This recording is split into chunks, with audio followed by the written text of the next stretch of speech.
Good afternoon. Welcome to the Long Live Third Parties podcast. Free Press Media Press Inc., a third parties books publisher, sponsors this podcast. I'm Andrew Bouchard. Greetings. Hey, Andrew, how's it going? It's going all right with me. I hope it's going all right with you. Yeah, all things considered, things are going well. Excellent. Friends, we have a guest on today's podcast. We have a guest from the California National Party, Bill Skog. I trust I pronounced your name correctly. Let me know if I did not. You did. Did I? You did perfect. It's a tough one for 4 letters. Excellent. If we could get started by you giving an introduction to yourself, your history, your background, and also how you got involved with the California National Party. So, it's an interesting story. So, first of all, I'm not originally from California. I was born in Concord, Massachusetts. On my dad's side of the family, we can trace our lineage from the Mayflower. My dad's side of the family founded a town called Sudbury, Massachusetts. Fought in the Revolutionary War. Not my dad, our ancestors. And then on my mom's side, French Canadian from Quebec, but that were in Vermont before America was America. My mom's side was in Vermont. I had one relative who was a assistant to General Lafayette from the French. So I was very, at a young age, I don't even want to say patriotic. I was very New England centric. I always considered myself a New Englander before I considered myself an American, if that makes any sense. So I always had that instilled in me. My politics have changed over time, but I would always say my politics would be like libertarian on the federal level, green on the state level. I always felt it was easier to yell at your state senator than your actual national representative in the Senate. So left New England with my wife. We went to Florida, and then we wanted to be in a more progressive place. I don't even want to say progressive. I guess progressive, but a place, a better place to raise kids. In Florida, education was really important to us, and we didn't want to go back to the cold weather of New England, so we picked Northern California. I live very close to Napa Valley, in the Bay Area, and I fell in love with California. I'll say my political influences, which I think made me decide to join the California National Party. My favorite political author is a man by the name of Joel Garreau. And in 1980, he wrote a book called The 9 Nations of North America. There was a revision by a different author, I think, called The 11 Nations of America. But it was the idea of bioregionalism, which has many definitions, but it's basically, my version would be, you govern local to your local community, to people who have a similar environment to you. People in different parts of the country have different environmental concerns, different farming concerns, or what have you, different water needs. So I got into bioregionalism, and then I would say in 2008, 2009, I became really discouraged with America itself.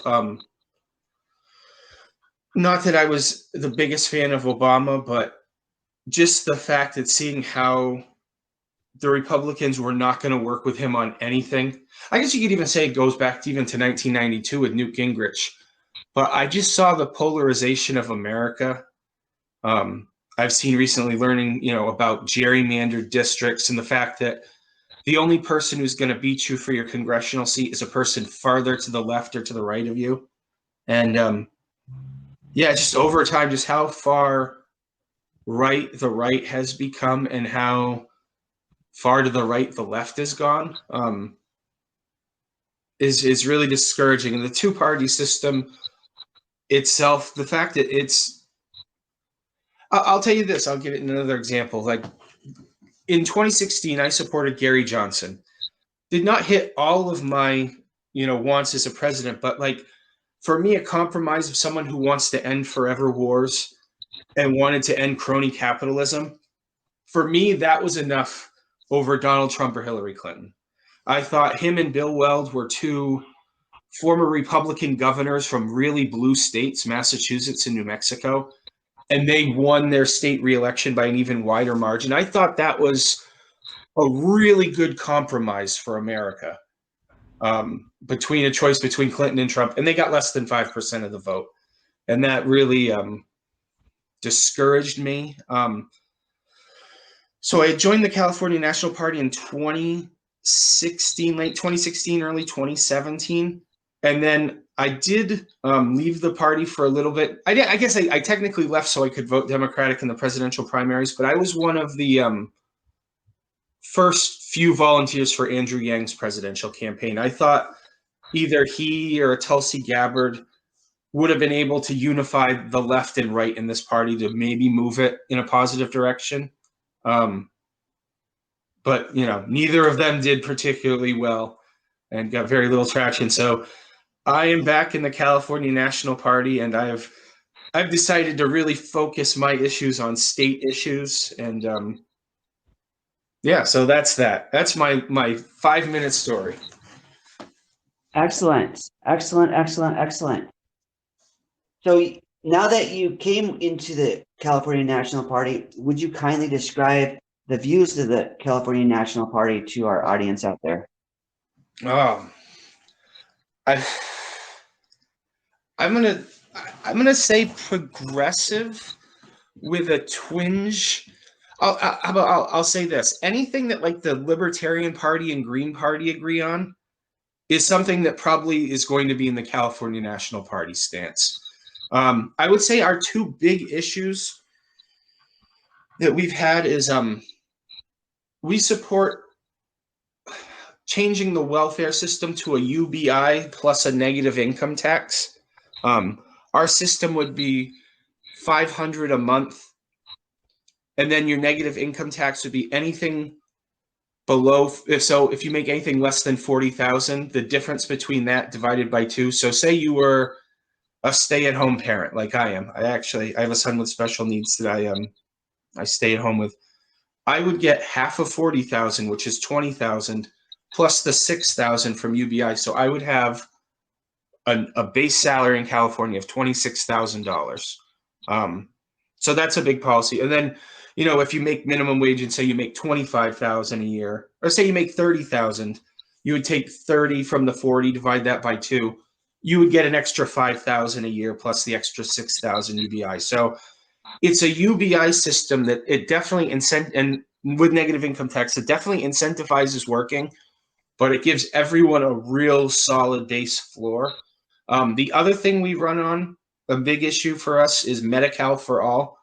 Now I'm saying Medi-Cal in the sense of Medicare, not a single payer system. We want to have Medi-Cal for all, and then over a 10 to 20 year period, transition into a single payer system. So, that's an issue on the left. I think a lot of people get confused with the difference between a Medicare for all and a single payer. So we want to transition over 10 to 20 years to a single payer system after we control prices, after we just, with Medi-Cal for all, get everything somewhat stabilized, we would transition into a single payer.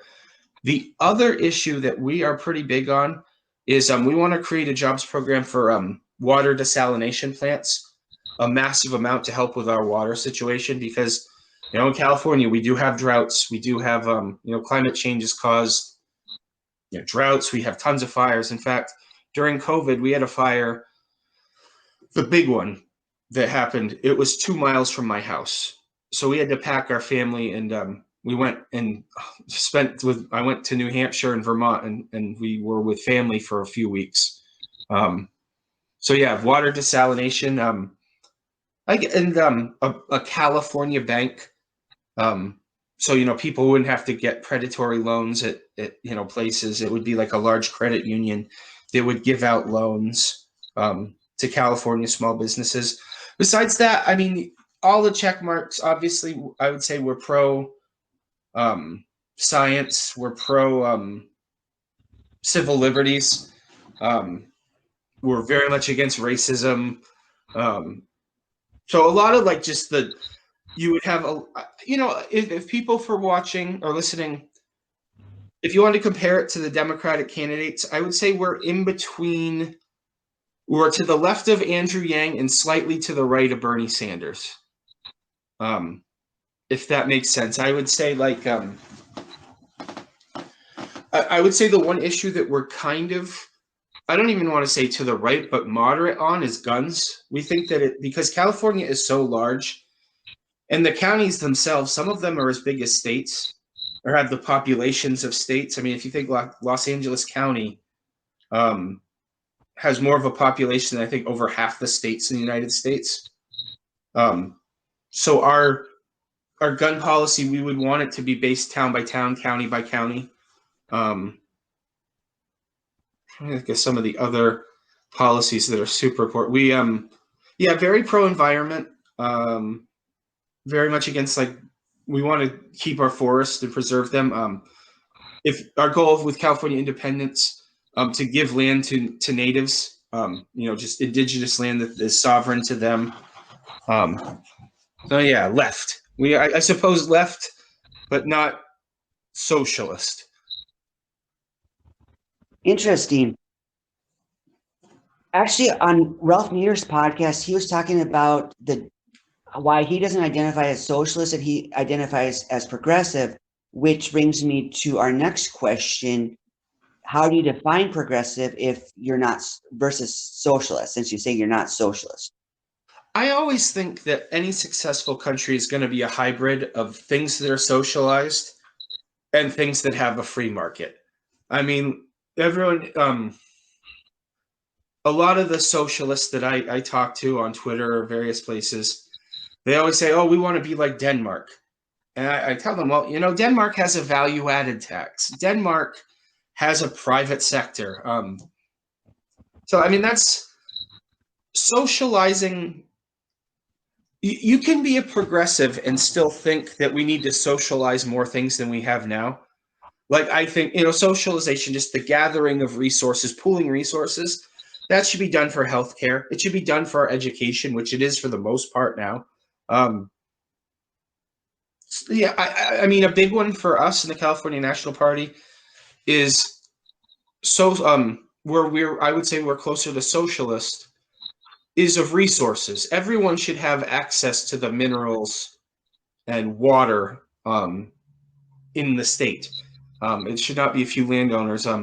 We had we're having a fight with Nestle that's actually, we think we might win, where Nestle will stop controlling water on international and state parks and then selling it back to us. So I guess I think a progressive would probably be like 80% socialist with a 20% capitalist.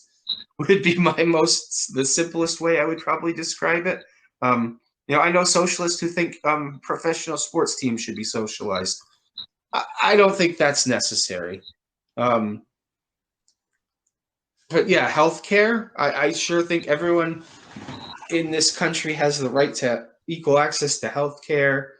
The natural resources we all share. Like, I don't think people have the right to pollute and hurt someone else's land and whatnot. So yeah, I mean, in my opinion, and I think if you look at the CNP policy, we need to be more towards socialism in this country just because of how far to, corporate feudalism we've gone. But I think a progressive can acknowledge some value to the private sector. That makes sense. That makes sense. So what ballot access issues are you facing in California? Well, for the CNP, I would say just getting our name out there and getting more people to be aware. Just looking at the California access, I don't know if there's a state that's better. I haven't researched that, but what we have to get is 1/3 of 1% of people to register with the party who voted in the last gubernatorial election, or we need to get 10% of signatures. I think we are going to go with registration. Our registration, I don't know our exact numbers, but it has been growing steadily every year that we've been around. We are running someone in the recall. So access for that was actually, he'll still be under an independent name, but getting ballot access, I think, is less than $10,000 out here, which, I mean, isn't perfect. I obviously would prefer a system that would allow people with even less money to get involved in vote or get involved and run for office. But, for governor, it's not bad. I know that there's a lot of ballot issues in a lot of other places. I would say in comparison, California seems to be doing better. There are a lot of people who have problems with the propositions. I don't know how aware you are with California propositions and the power they have. No, explain them if you don't mind. So we had a proposition, the last one that I'm trying to think. It could be a proposition on taxing land to fund schools. That'll be on the ballot. Or someone will put a ballot on to legalize marijuana, which we did, or to ban gay marriage, which I think happened in the 90s. I forget that. I wasn't out here at that point. But then people vote on it during the election. So you have a guide to all the props. One of them that I was a big advocate for the last time was Prop 24, which would give people money would give people money for their data online. Like when you go on Google harvests your information and uses it with their AI to get better marketing and to sell you crap better. So that was a proposition that I supported. But yeah, it's a popular vote. You have to get a certain amount of signatures to get it on as a proposition. There are people, not people in the California National Party, but there's other California independence movements that want to put it on a ballot and vote on it. And that's not how we seek independence necessarily. And so that's the propositions. Those can have a little controversy just because so much money is spent on them, and it's all, for the most part, it's special interest groups really get a hold of it, and it becomes a real corrupt kind of just mess. But ballot access, I got to be honest, I'm okay with getting access if we get 1/3 of 1% on the ballots. That to me seems reasonable. That's good. At least you get party recognition. Yeah. Sure. So I'm sorry, go ahead. No, I'm sorry. What coalitions have you entered in as a party? So I don't know if we have official coalitions, but I'll say that we I work within a group. There's a guy, if you're ever looking for an interesting interview, the Decent Fed Project. He believes in decentralizing the U.S. government, taking it into more autonomous regions. I do a podcast with and on this group with one of the work heads of the Cascade, which is Washington and Oregon and part of Canada.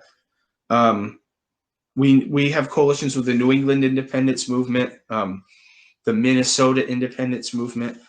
There's a couple Texas independence movements. We're involved with the more progressive, much smaller movement.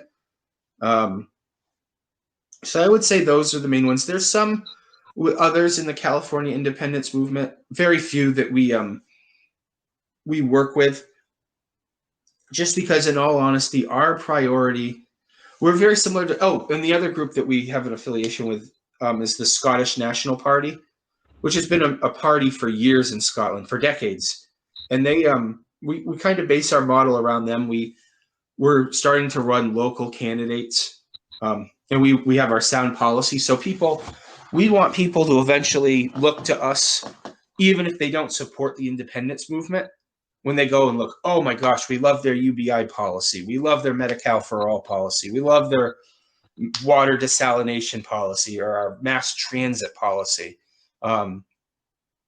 So yeah, we're trying to because the Republican Party in California it's dying.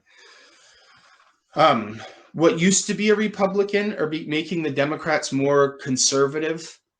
And then there is a fringe Trump-esque base that can win a few districts in Fresno, San Diego, maybe a moderate Republican wins now, maybe not. But there's a very few just if you look at a map of California's population density, the places that have very little population, you can get a Trump Republican in. But yeah, it's yeah, so we're looking to become the second party in California is our long-term goal. We want to become, I mean, more realistically, we have to become a third party, quote unquote, first, where, you know, we're getting 5% or whatnot, but we eventually want to become the second party because I know you have problems with the two-party system, which I do, but you know what's worse than a two-party system? A one-party super system in California or any state that's just completely controlled by one party. You lead to corruption.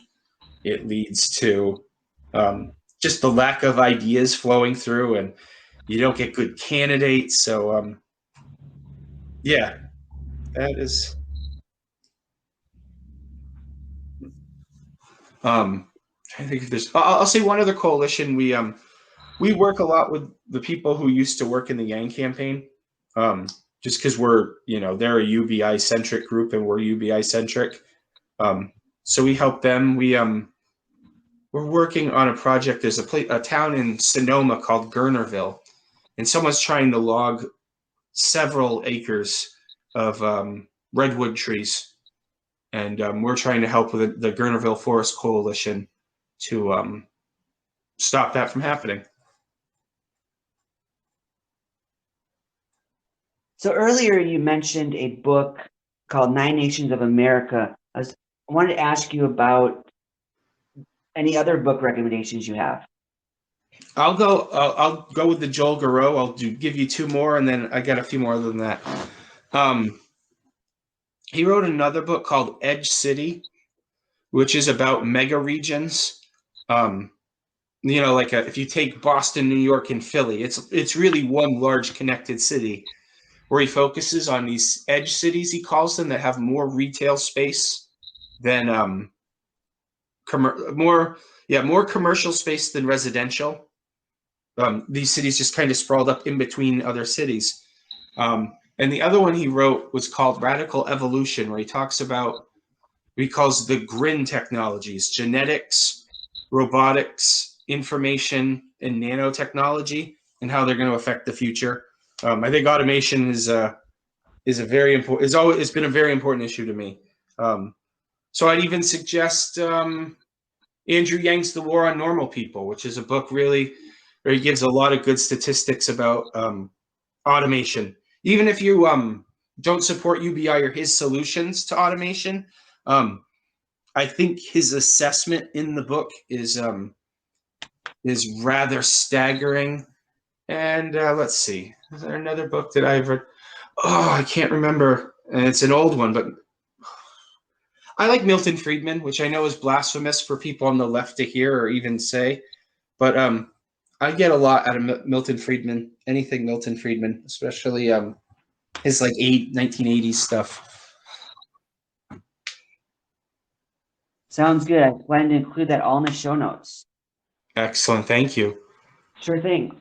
What calls to action do you have for our audience?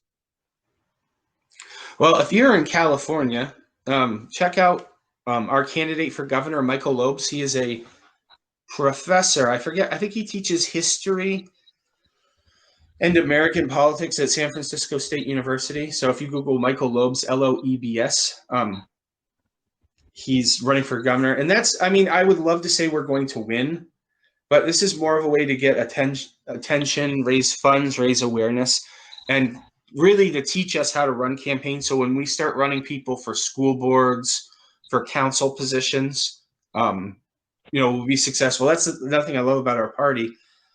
You have to think globally, but we very much focus local. And when you work local, it's way more empowering than doing national. Like I said, I was one of the first volunteers for Yang's campaign. Like, I had access to the Slack where all the campaign staff workers had. I was on early I was on phone calls with all of them. And that was fun. It was pretty cool, but it's not as empowering. And I did not get nearly as much done there as I am working with the CNP and working on a local level, recruiting people and whatnot. So yeah, Michael Lopes for governor. California National Party is the website where we have our policies and where you can register. Registration is super easy on the website. On Twitter, vote CNP. But yeah, right now, Lopes for governor, the Gurnerville Forest Coalition we're going to be working with, and we have our convention coming up. I'll get Yvonne to email you the exact date. But I don't know if you've heard of an author by the name of Irvine Welsh. No, I haven't. He wrote the book Trainspotting, which was a very popular movie in the 1990s. Wrote Filth. He's a very popular English author. He is going to be our keynote speaker because he's a very supportive of the California National Party and the California independence movement. He's Scottish, so I think his roots are in the Scottish National Party, or at least in Scottish independence. So yeah, we have our convention coming up, and it's been weird. I don't know about you and your life, but for us, I think the party is just looking forward to getting out and seeing people again and going places, being at farmers markets.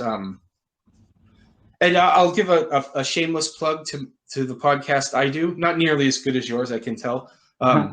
Last Exit on the Left. It's myself, co-host Forbes, who's the Southern California regional coordinator, and then Brandon, who works at with the Cascadia Independence Movement. And we focus a lot on left coast issues and obviously independence and bioregionalism.